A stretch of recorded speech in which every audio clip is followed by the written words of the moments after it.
बुलेटिनला सुरुवात करूयात। भारताची आज अत्यंत महत्त्वाकांक्षी मोहीम आहे। पाहूयात त्या संदर्भातल्या बातम्या आणि इतरही उर्वरित घडामोडी। पाहूयात पुढच्या 25 मिनिटात 50 बातम्या वेगवान स्वरूपात।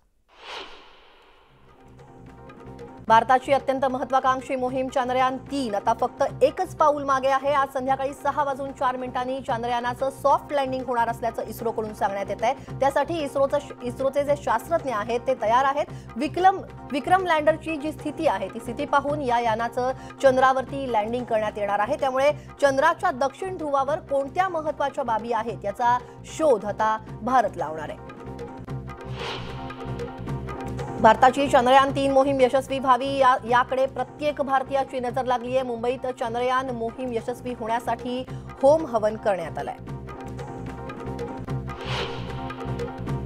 भारताची चांद्रयान मोहीम यशस्वी व्हावी या मोहिमेत भारताच्या शास्त्रज्ञांना यश मिळावं यासाठी श्रीमंत दगडूशेठ हलवाई गणपती ट्रस्टच्या वतीनं आज पहाटे भालचंद्र गणेशास अभिषेक करण्यात आलाय। तसंच बाप्पाच्या मुकुटावर चंद्रकोर लावून भालचंद्र शृंगार करत बाप्पाला सजवण्यात आलाय। भारतासाठी महत्त्वाकांक्षी असलेली चांद्रयान मोहीम यशस्वी व्हावी यासाठी बुलढाण्यात ढोल ताशा पथकाच्या वतीनं ढोल ताशांच्या सहाय्यानं चांद्रयान-3ची प्रतिकृती साकारण्यात आली आहे। चांद्रयान मोहीम सफल रहे अशा घोषणा देत या मोहिमेला शुभेच्छा देण्यात आल्या। चांद्रयान-3चं सुरक्षित लँडिंग व्हावं यासाठी नाशिकच्या चांदीच्या गणपती मंदिरात आरती करण्यात आली आहे। शिवसेनेच्या पदाधिकाऱ्यांच्या हस्ते मंदिरात पूजा देखील करण्यात आली आहे। लातूरच्या चाकूर तालुक्यातील अंजनसोंडा इथल्या ग्रामस्थांनी चांद्रयान-3 मोहिमेसाठी देवाला साकडं घातलंय। चांद्रयान-3 मोहीम यशस्वी व्हावी यासाठी देवाला अभिषेक करत हातात तिरंगा घेऊन ग्रामस्थांनी आरती केली आहे। सोलापूर कृषी उत्पन्न बाजार समितीमध्ये कांदा लिलाव सुरळीत सुरू आहे। पश्चिम महाराष्ट्र, कर्नाटकसह इतर जिल्ह्यातून शेतकरी हे कांदा घेऊन सोलापूर कृषी उत्पन्न बाजार समितीत दाखल झालेत। कोणताही गैरप्रकार घडू नये यासाठी बाजार समितीसमोर पोलीस तैनात करण्यात आलेत। कांदा निर्यातीवरती 40% शुल्क लावल्याच्या निषेधार्थ व्यापाऱ्यांनी पुकारलेला लिलाव बंद सलग तिसऱ्या दिवशी देखील सुरू आहे। त्यामुळे लासलगाव, मनमाडसह नाशिक जिल्ह्यातील सर्व बाजार समित्यात लिलाव ठप्प झालेत। सर्व बाजार समित्यामध्ये शुकशुकाट पसरलेला आहे। कोट्यावधी रुपयांची उलाढाल ठप्प झाली आहे। सलग 2 दिवस बाजार समित्यांमधील आंदोलनामुळे सुमारे 2.25 लाख क्विंटल कांद्याचे लिलाव आता ठप्प झालेले आहेत। नाफेडनं तातडीनं सुरू केलेल्या 10 खरेदी केंद्रावरती शेतकऱ्यांचा फारसा प्रतिसाद मिळालेला नाहीये। दरम्यान लिलाव बंद ठेवणाऱ्या व्यापाऱ्यांवरती कारवाईचा बडगा आता उगारला जाणार आहे।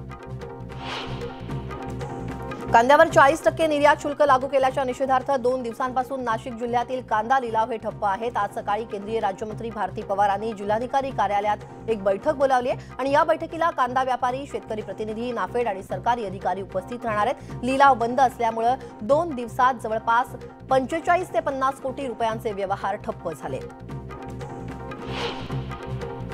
परभणीत स्वाभिमानी शेतकरी संघटनेनं उपनिबंधक कार्यालयामध्ये ठिय्या आंदोलन केलं। महात्मा ज्योतिराव फुले कर्जमुक्ती योजनेमध्ये पात्र झालेल्या लाभार्थ्यांना बेबाकी प्रमाणपत्र मिळण्यामध्ये अडचणी येत आहेत। तालुका उपनिबंधकांनी योग्य ती कारवाई करणार असं आश्वासन देखील दिलंय आणि त्यानंतर आंदोलन मागे घेण्यात आलं।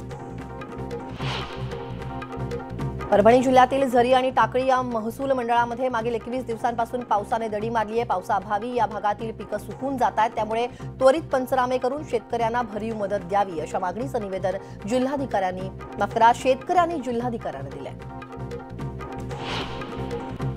लातूर जिल्ह्यात पावसानं पाठ फिरवल्यानं पिकं आता करपू लागली आहेत। पावसाचा मोठा खंड पडलेला आहे। सोयाबीन, मूग, ऊसासह इतर खरीप पिकांची वाढ खुंटली आहे। त्यामुळे शेतकऱ्यांनी पंचनामे करून तातडीनं मदत देण्याची मागणी आता केली जाते।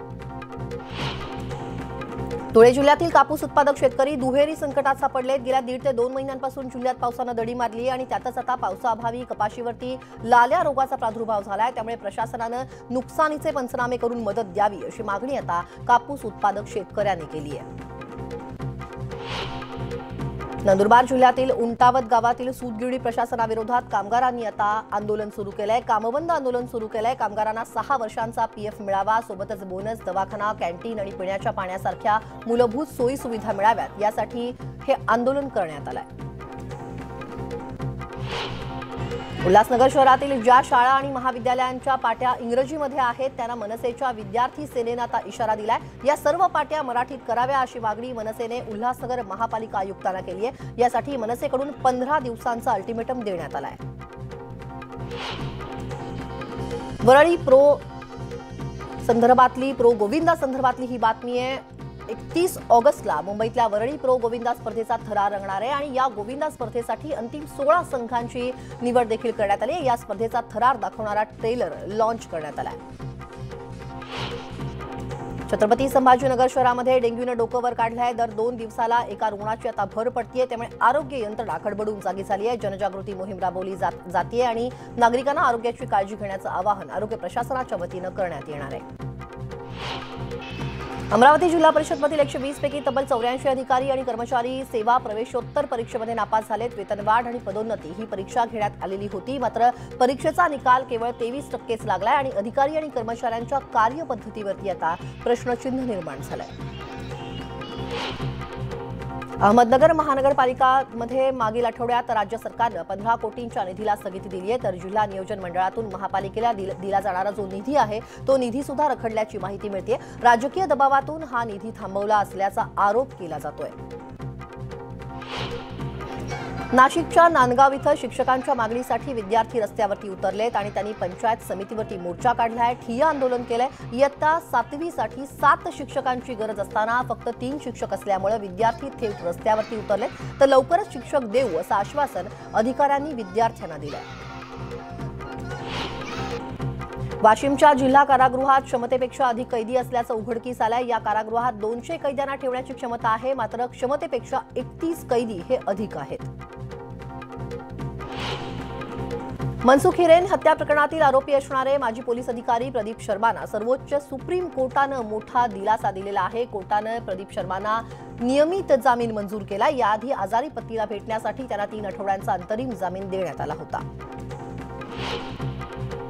उद्धव ठाकरे 10 सप्टेंबरला जळगाव दौऱ्यावरती जात आहेत. या दौऱ्यात उद्धव ठाकरे जळगाव शहर, जळगाव ग्रामीण, पाचोरा, पारोळा, चोपडा या 5 विधानसभा मतदारसंघाची चाचपणी करणार आहेत आणि पिंपराळा येथील छत्रपती शिवाजी महाराजांच्या स्मारकाचं लोकार्पण उद्धव ठाकरे यांच्या हस्ते करण्यात येणार आहे. राष्ट्रवादी फुटीनंतर अजित पवार पहिल्यांदा बारामतीत येत आहेत. तब्बल 65 दिवसांच्या कालखंडानंतर उपमुख्यमंत्री अजित पवार हे शनिवारी बारामतीत येत आहेत. उपमुख्यमंत्री झाल्याबद्दल बारामतीकरांच्या वतीनं अजित पवार यांचा नागरी सत्कार करण्यात येणार आहे. तसंच कारभारी सर्कलपासून अजित पवार यांची भव्य मिरवणूक देखील काढण्यात येणार आहे. बीड जिल्ह्यातील युवा नेते डॉक्टर योगेश क्षीरसागर राष्ट्रवादीच्या अजित पवार गटात प्रवेश करणार आहेत. डॉक्टर योगेश क्षीरसागर हे माजी मंत्री जयदत्त क्षीरसागर यांचे पुतणे आहेत. आज दुपारी मुंबईत योगेश क्षीरसागर यांचा पक्षप्रवेश पार पडणार आहे. बुलढाण्यातील शिवसेना खासदार प्रतापराव जाधव यांनी संजय राऊत यांच्या टीकेला जोरदार प्रत्युत्तर दिलं. एकनाथ शिंदेंमुळे राऊतांना खासदारकी मिळालेली होती, त्यामुळे संजय राऊत यांच्यामध्ये थोडा जरी स्वाभिमान शिल्लक असेल तर खासदारकीचा राजीनामा द्यावा आणि मग आमच्यावर टीका करावी असं प्रतापराव जाधवांनी म्हटलंय.